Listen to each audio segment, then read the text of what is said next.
Shapiro, president of MWS Capital, is here to talk about Big Blue. IBM, Matt, as you know, was a big drag on the Dow in yesterday's trading session, and you actually own shares of this stock.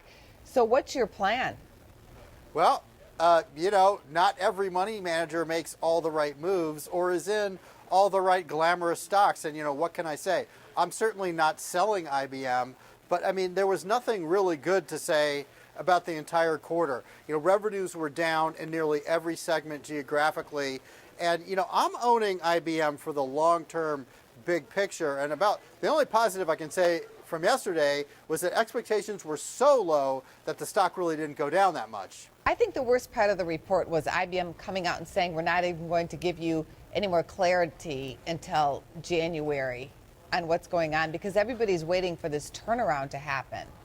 Yes, and I think they kind of made a little bit of a mistake over the past year to say, hey, we're going to do $20, that's our earnings target. They finally had to accept reality and abandon it. And, there's lots of catalysts that can go around here. At a certain point, the pressure on the CEO is going to be tremendous. This is an all-American company, and it's got to be turned around, and they will do it. Now, a little bit of it is something they can't control, which is capital expenditures. People don't realize IBM's not Google, it's not Amazon, it's not Alibaba.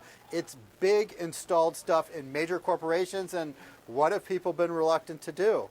Well, invest in new stuff and hire new employees. So a lot of it's out of their control. That's why I'm holding on to the stock, because I want to own it for a long time. Right, and the company did say that they're going to come out with some cost-cutting measures, and we already know that they're selling off on their unprofitable chip unit. You are not alone in losing money here. There's a report that Warren Buffett, who owns a lot of shares, was down about $1 billion at one point yesterday. So you can feel better.